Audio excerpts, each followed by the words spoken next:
കവിതയിലും സാഹിത്യത്തിലും തൻ്റെതായ ഇടം നേടിയ സാഹിത്യകാരി, ആലങ്കോട്ടുകാരിയായിട്ടുള്ള EM സുരജ. അവരാണ് ഇന്ന് വിഷുവിശേഷങ്ങൾ പങ്കുവയ്ക്കാൻ വേണ്ടിയിട്ട് എന്നോടൊപ്പം എത്തിയിരിക്കുന്നത്. നമസ്കാരം ചേച്ചി. നമസ്കാരം. ആദ്യം തന്നെ ഹാപ്പി വിഷു. ഹാപ്പി വിഷു. എങ്ങനെയുണ്ട് വിഷു ആഘോഷങ്ങളൊക്കെ? അടിപൊളിയായിട്ട് പോകുന്നുണ്ടാവും അല്ലേ? വിഷു ആഘോഷങ്ങൾ കുഴപ്പമില്ല, പതിവ് പോലെ. വിഷുവിനെ സംബന്ധിച്ച് വ്യക്തിപരമായിട്ട് അങ്ങനെ വലിയൊരു ആഘോഷങ്ങളൊന്നുമില്ല. കണി അങ്ങനെയൊക്കെയുള്ള ഒരു സാധനങ്ങൾ തന്നെയുള്ളൂ. കൃഷിയൊക്കെ ഉണ്ടായിരുന്ന സമയത്താണെങ്കിൽ കന്നുകൾക്ക് വിഷുക്കണി കാണിക്കുക, കൃഷി തുടങ്ങുന്ന ദിവസം, അങ്ങനെയൊക്കെ കുറച്ചും കൂടി അതിൻ്റെ ഒരു പ്രസക്തി ഉണ്ടായിരുന്നു. ഇപ്പൊ അത്ര അങ്ങോട്ട് ഇപ്പൊ നമുക്കതൊരു ചടങ്ങ് എന്നുള്ള രൂപത്തിലാണ് പൊതുവെ ഫീൽ ചെയ്യുന്നത്. പിന്നെ നമ്മുടെ പ്രേക്ഷകർക്ക് അറിയാൻ ആഗ്രഹം ഉണ്ടാകും, സാഹിത്യത്തിലും എഴുത്തിലും ഒക്കെ സജീവമായിട്ടുള്ള, നമ്മുടെ ഈ നാട്ടിൽ തന്നെ സജീവമായിട്ടുള്ള ഒരു എഴുത്തുകാരിയാണ്. അപ്പോൾ അതിനൊപ്പം തന്നെ അധ്യാപനവും ഒക്കെ കൊണ്ടുപോകുന്നുണ്ട്. എങ്ങനെയാണ് ഈ എഴുത്തൊക്കെ ആയിട്ട് പോകുന്നത് ഇപ്പോൾ? അതങ്ങനെ ഒന്നും കൊണ്ടുപോകണതല്ല, ഒക്കെ തന്നെത്താൻ അങ്ങോട്ട് പോണതാണ്. എന്തെങ്കിലും നമ്മളൊരു സാധനം കൊണ്ടുപോകണം എന്ന് വിചാരിച്ച് നടക്കുമ്പോൾ ചിലപ്പോൾ അത് അങ്ങനെ ആവണമെന്നില്ല. എന്തൊക്കെയാണോ വരുന്നത് അപ്പൊ അതിന്റെ കൂടെ അങ്ങോട്ട് പോവുക, അങ്ങനെയാണ് പൊതുവെ. എവിടെ കോളേജ് എവിടെയാ? ഞാൻ ഒറ്റപ്പാലം NSS കോളേജിലാണ് ജോലി ചെയ്യണത്. ആദ്യം വാട്ടർ അതോറിറ്റിയിലായിരുന്നു കുറച്ചു കാലം ഉണ്ടായിരുന്നത്. പിന്നെ അതിനുശേഷം ഒറ്റപ്പാലത്തേക്ക് മാറി. ഇവിടുന്ന് പോയി വരിക തന്നെയാണ്, വീട്ടിൽ നിന്ന് പോയി വരിക തന്നെയാണ് ചെയ്യണത്. എങ്ങനെയാണ് എഴുത്തില് ആ ജീവിതം, ആ ഒരു ഇതൊക്കെ എങ്ങനെ പോകണം? എഴുത്തായിട്ട് ഇപ്പൊ ഈ അധ്യാപനം ഇതൊക്കെ ആകുമ്പോൾ ഭയങ്കര എന്താ പറയാ, ഇതൊക്കെ കൂടി കൊണ്ടുപോകാനുള്ള ഒരു പ്രയാസം അങ്ങനെ എന്തെങ്കിലും ഉണ്ടോ? അല്ലെങ്കിൽ സമയക്കുറവ്, അങ്ങനെ എല്ലാം കൂടെ മാനേജ് ചെയ്യാൻ ഭയങ്കര പ്രയാസം തോന്നിയിട്ടുണ്ടോ? ഉണ്ട്. യാത്ര എനിക്ക് കുറച്ച് സമയമുണ്ട്, കോളേജിൽ പോയി വരിക എന്ന് പറയുന്നത്. അപ്പം ഞാൻ ബസ്സിലൊക്കെ പോണ സമയത്ത് ചിലപ്പം എഴുതാനൊന്നും നമുക്ക് അങ്ങനെ ഈ പറഞ്ഞ പോലെ എഴുത്തിന് വേണ്ടി സമയം കണ്ടെത്തുക എന്നുള്ളത് ഇപ്പോൾ എന്നെ സംബന്ധിച്ചിടത്തോളം അത്ര എളുപ്പമല്ല. അപ്പോൾ പലപ്പോഴും ബസ്സിൽ പോണ സമയത്ത് ബസ്സിലിരുന്നിട്ടായിരിക്കും എന്തെങ്കിലും വരി കിട്ടുക. അങ്ങനെ 2 വരി കിട്ടിയാൽ അതവിടെ കിടന്നു, ഫോണിൽ തന്നെ എഴുതി വയ്ക്കുക. പിന്നെ എപ്പോഴെങ്കിലും സമയം കിട്ടുമ്പോഴാണ് അതിന് മുകളിൽ ചിലത് അപ്പം തന്നെ നമുക്ക് ആ ഒരു യാത്രയിൽ തന്നെ അത് എഴുതി മുഴുവനാവും. പിന്നെ ചിലത് പിന്നെ എപ്പോഴെങ്കിലും വർക്ക് ചെയ്യാൻ തോന്നും, ചിലത് അങ്ങനെ ഉപേക്ഷിക്കും, ഒന്നും പിന്നെ ചെയ്യാൻ്റെ അപ്പുറപ്പുറം ഒന്നും കിട്ടില്ല. അങ്ങനെയൊക്കെ അങ്ങോട്ട് പോകും. കവിതയാണെങ്കിൽ പഠനങ്ങൾ നിരൂപണങ്ങളാകുമ്പോൾ മിക്കവാറും അത് എന്തെങ്കിലും ഒരു ആവശ്യത്തിന്, അല്ലെങ്കിൽ ആരെങ്കിലും ഏതെങ്കിലും സ്ഥലത്തേക്ക് നമുക്കൊരു പേപ്പർ ചെയ്യേണ്ടി വരികയാണ്. അങ്ങനെയൊക്കെയാണ് പൊതുവെ പഠനങ്ങളൊക്കെ എഴുത്ത്. ചേച്ചി, ഞാൻ കുറെ കുട്ടിക്കവിതകളൊക്കെ വായിച്ചു. വളരെ രസമുള്ള, ചിലപ്പോൾ 4 വേർഡ് അല്ലെങ്കിൽ അങ്ങനെയുള്ള വരികളൊക്കെ ആയിരിക്കും. അതിൽ കൂടുതലായിട്ടും കണ്ടിട്ടുള്ളത് എന്താ പറയുക, പ്രകൃതി ഭംഗി അല്ലെങ്കിൽ ആ ഒരു തരത്തിലുള്ള മലയാളീകരിച്ച് നമ്മുടെ ഗ്രാമഭംഗിയൊക്കെ ഉൾക്കൊള്ളിച്ചിട്ടുള്ളതാ. കുട്ടികളുടെ കവിത ആയതുകൊണ്ടാണോ അങ്ങനെയൊക്കെ കൂടുതൽ ഫോക്കസ് ചെയ്ത്? കുട്ടിക്കവിതകൾ വാസ്തവത്തിൽ ഞാൻ അങ്ങനെ എഴുതാൻ ഉദ്ദേശിച്ചിരുന്ന ഒന്നല്ല.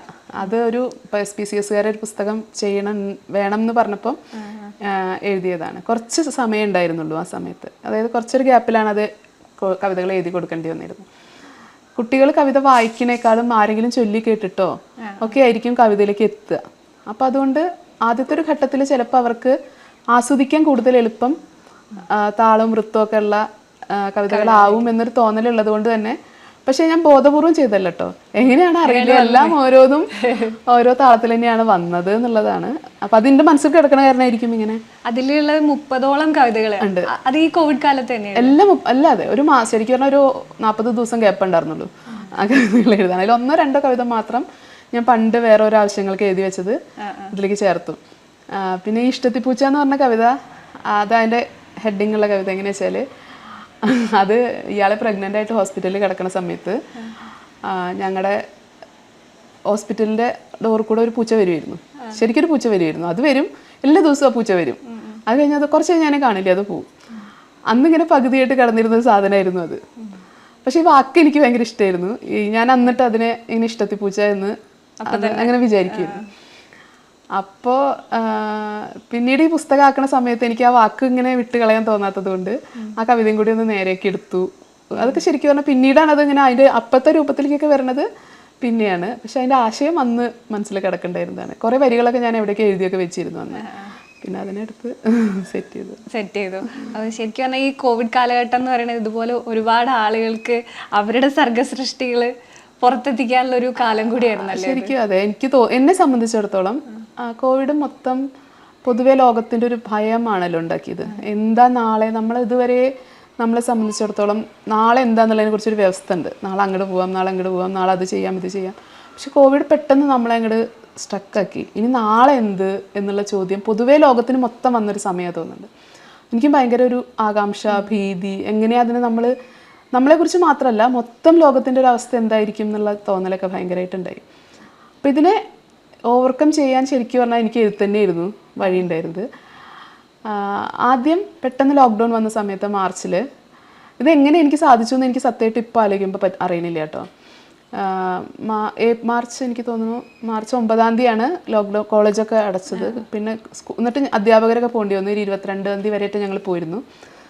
അത് കഴിഞ്ഞ് കുറച്ച് ദിവസം അങ്ങനെ കുറച്ച് ദിവസം അങ്ങനെ ഒരു അവധിയുടെ ഒരു രൂപത്തിലൊക്കെ നമുക്ക് തോന്നിയത് എല്ലാവർക്കും എന്ന പോലെ.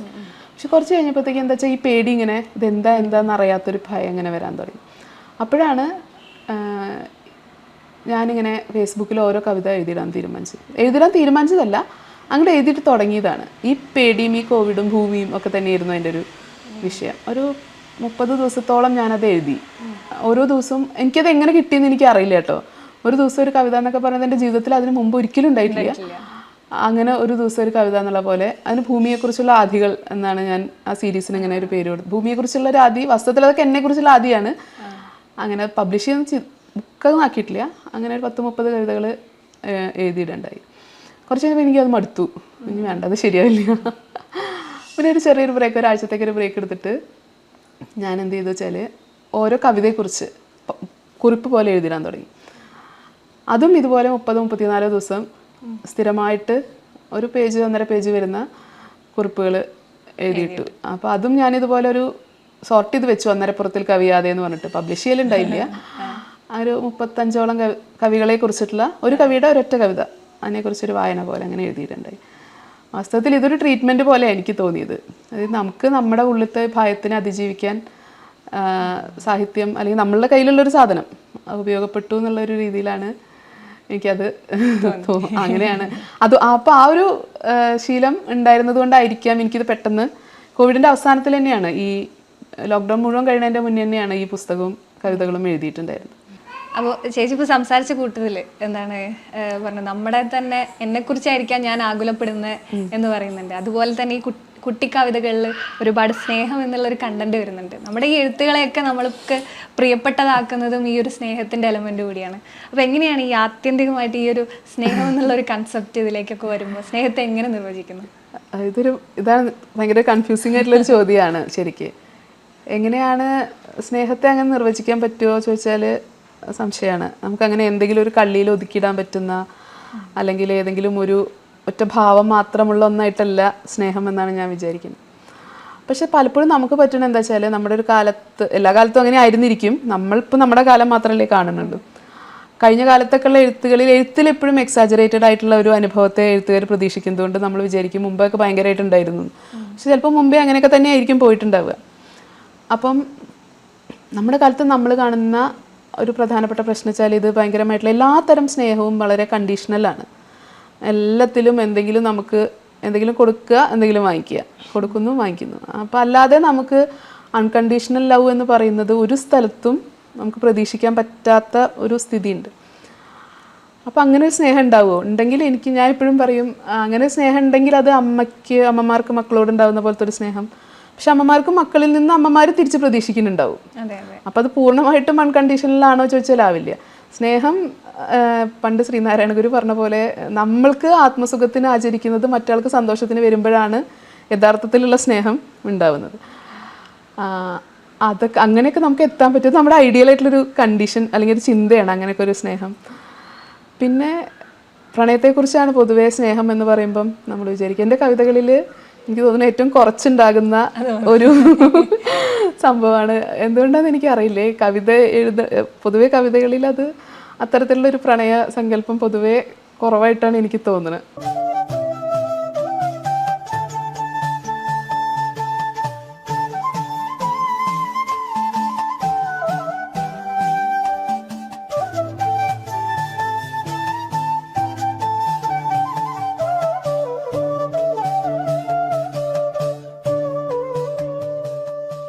എങ്ങനെയാണ് ചേച്ചി ഈ എഴുത്ത് ജീവിതത്തിലേക്ക് വന്നത്? ചെറുപ്പം തൊട്ടേ ഇങ്ങനെ ഒരു ബുക്കുകളോടൊക്കെ ഒരു അടങ്ങാത്ത ഇഷ്ടം തോന്നിയിട്ടുണ്ടായിരുന്നോ എഴുത്തിന്? ഉണ്ട്. എന്നാണ് ആദ്യം എഴുതി തുടങ്ങിയതെന്നൊന്നും എനിക്ക് അറിയില്ല. പക്ഷെ ഞാനൊരു 4ാം ക്ലാസ്സിലോ 5ാം ക്ലാസ്സിലൊക്കെ പഠിക്കുന്ന സമയത്താണ് ആദ്യമായിട്ട് ഞാനിങ്ങനെ മനസ്സിലാക്കണത് എനിക്ക് എഴുതാൻ പറ്റുന്നുണ്ട് എന്നുള്ളത്.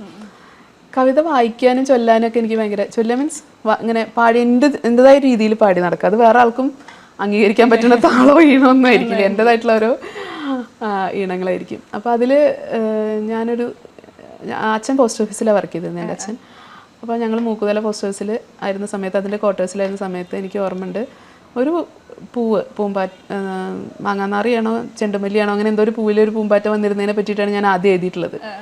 അത് ചൊല്ലി കഴിഞ്ഞപ്പോൾ ഞാനിങ്ങനെ പാടുകയാണ്, എഴുതുമൊന്നുമല്ല ചെയ്തത്, ഇങ്ങനെ പാടി നടക്കുന്ന കൂട്ടത്തിൽ പാടി കഴിഞ്ഞപ്പോൾ എനിക്ക് മനസ്സിലായി ഇത് ഞാൻ മുമ്പേ എവിടെയും കേട്ടിട്ടുള്ളതല്ല, അപ്പോൾ അത് ഞാൻ ഉണ്ടാക്കിയതാണോ. അപ്പോൾ എനിക്ക് ഭയങ്കര സന്തോഷം.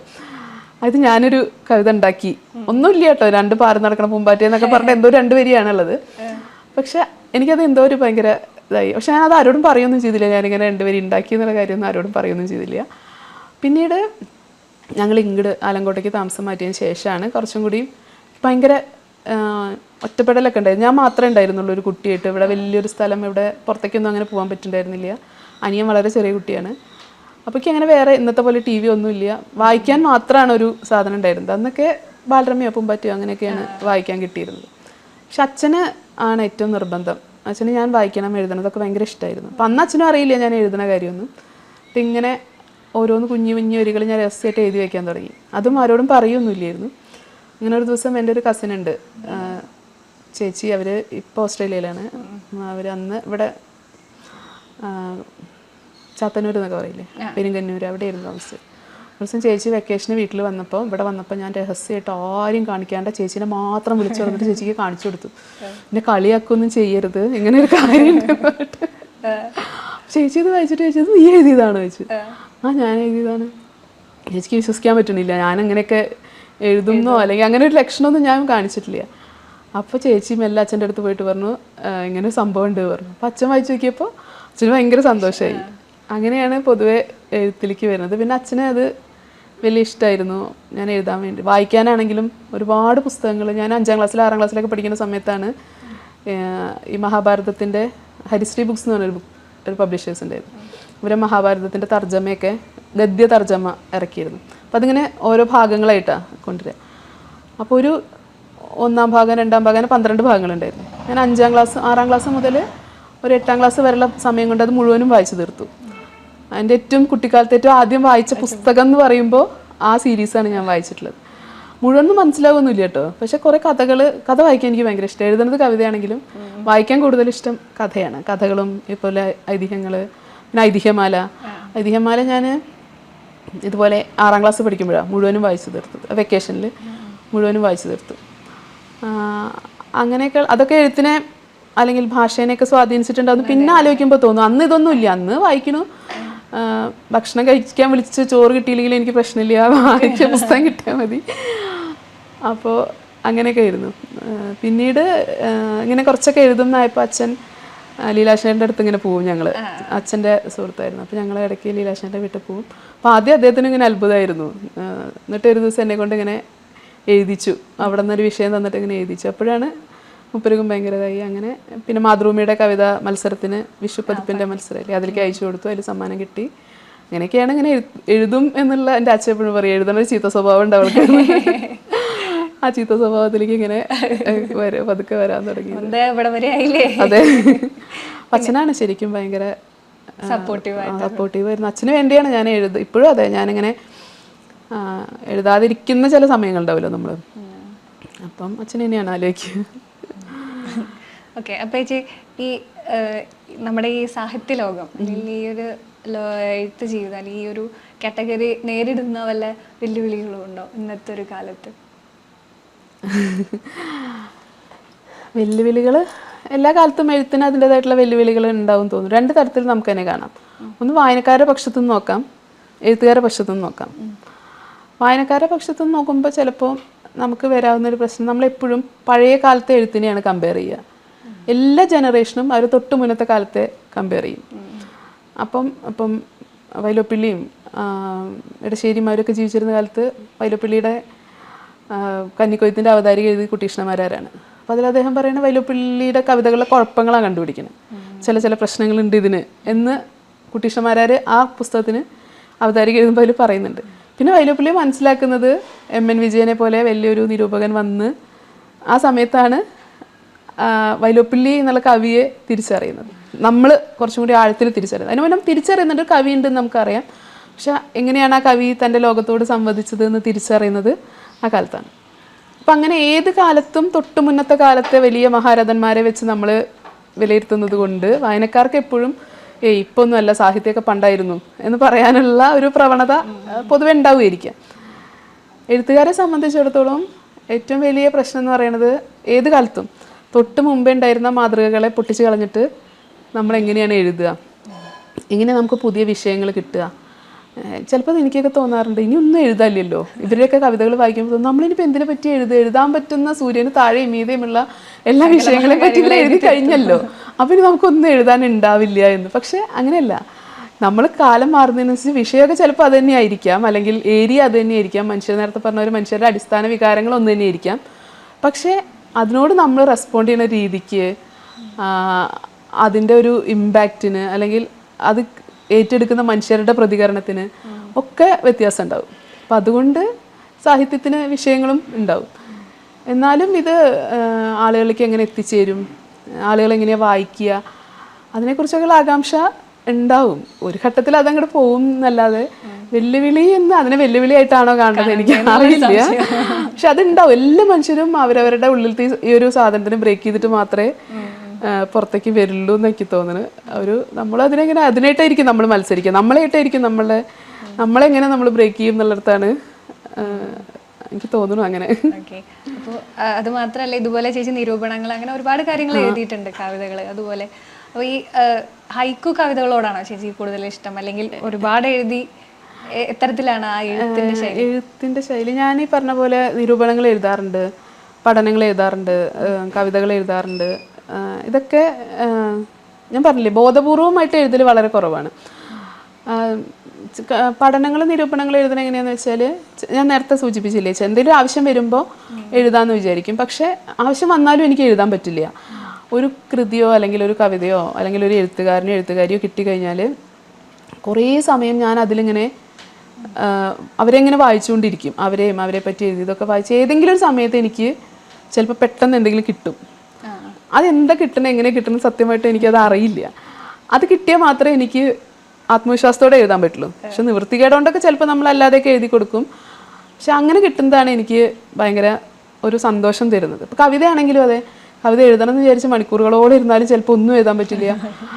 ചിലപ്പോൾ ഒന്നും വിചാരിക്കാതെ നമ്മൾ ബസ്സിൽ പോകുമ്പോഴോ അല്ലെങ്കിൽ യാത്രയിലോ അതല്ലെങ്കിൽ ചിലപ്പോൾ കടന്നുറങ്ങുന്ന സമയത്തോ എപ്പോഴെങ്കിലും നമുക്ക് എന്തെങ്കിലും രണ്ടുപേരും എവിടെന്നെങ്കിലും അങ്ങനെ അങ്ങോട്ട് വീണ് കിട്ടുക ആണ് പതിവ്. അതായത് ഇപ്പോൾ രണ്ട് തരത്തിൽ ആൾക്കാർ പറയും, എഴുത്ത് ബോധപൂർവമായ പ്രക്രിയയാണോ അബോധപൂർവമായ പ്രക്രിയയാണോ. ഇനി എഡിറ്റിംഗ് ഒക്കെ നമ്മൾ ബോധപൂർവം നടത്തുന്ന സാധനമാണ്. അതിൽ നമ്മളെ സഹായിക്കുക നമ്മൾ മുമ്പേ വായിച്ചിട്ടുള്ള കൃതികൾ, നമ്മൾ പഠിച്ച പാഠങ്ങൾ, നമുക്ക് എവിടെന്നെങ്കിലും കിട്ടിയിട്ടുള്ള ചില ലെസൺസ് എന്നൊക്കെ പറയില്ലേ, അതൊക്കെ നമ്മളെ എഡിറ്റിങ്ങിൽ നല്ലോണം സഹായിക്കും. പക്ഷെ അതേസമയം ഈ ആദ്യത്തെ വരി വീണ് കിട്ടുന്നത് അതിലും നമ്മുടെ ഈ ജ്ഞാനവും നമ്മുടെ അറിവും നമ്മൾ രൂപീകരിക്കപ്പെട്ട സാഹചര്യമൊക്കെ തന്നെയായിരിക്കും ഉണ്ടാവുക. പക്ഷെ അത് നമ്മൾ അറിയണില്ല എന്ന് മാത്രം.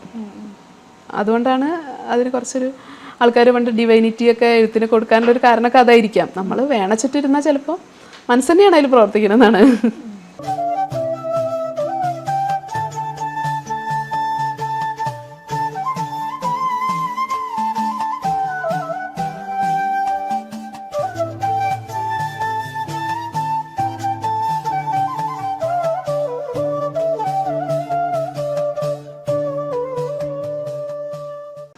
മൗനം കൂട്ടിയുരച്ചാണ് ആദ്യത്തെ തീപ്പൊരി വീഴ്ത്തിയത് എന്നിൽ നീ എന്ന് പറഞ്ഞിട്ടുള്ള ഇതുപോലുള്ള ചെറിയ ചെറിയ കോട്ടുകളുണ്ടല്ലോ നമ്മൾ പെട്ടെന്ന് ക്യാച്ച് ചെയ്യുന്നത്, അങ്ങനത്തെ ഹൈക്കു കവിതകൾ കൂടുതൽ ഇഷ്ടമാണ്.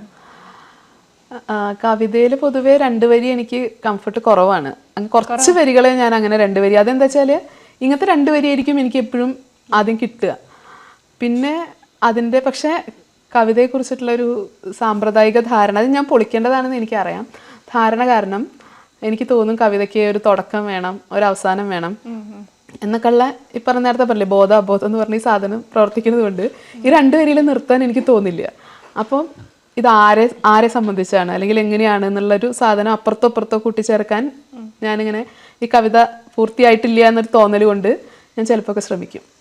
ഇത് ശരിക്കും പറഞ്ഞാൽ പിന്നീട് അപ്പുറം ഒന്നും കിട്ടാത്തത് കൊണ്ട് അങ്ങനെ നിർത്തിപ്പോയ വരികളാണല്ലേ. അപ്പൊ ഇനിയും EM സുരജ എന്ന എഴുത്തുകാരിൽ നിന്ന് ഒരുപാട് സൃഷ്ടികൾ ഞങ്ങളിലേക്ക് വരട്ടെ. അതുപോലെ എങ്ങനെയാണ് ഫാമിലിയും കുടുംബം? അപ്പം വിഷുവിലേക്ക് തന്നെ വരാം. എങ്ങനെ ഇപ്പൊ ആഘോഷമൊക്കെ അടിപൊളിയായിട്ട് പോകുന്നല്ലേ? ഇപ്പൊ ഈ വിഷു സൂപ്പറായോ?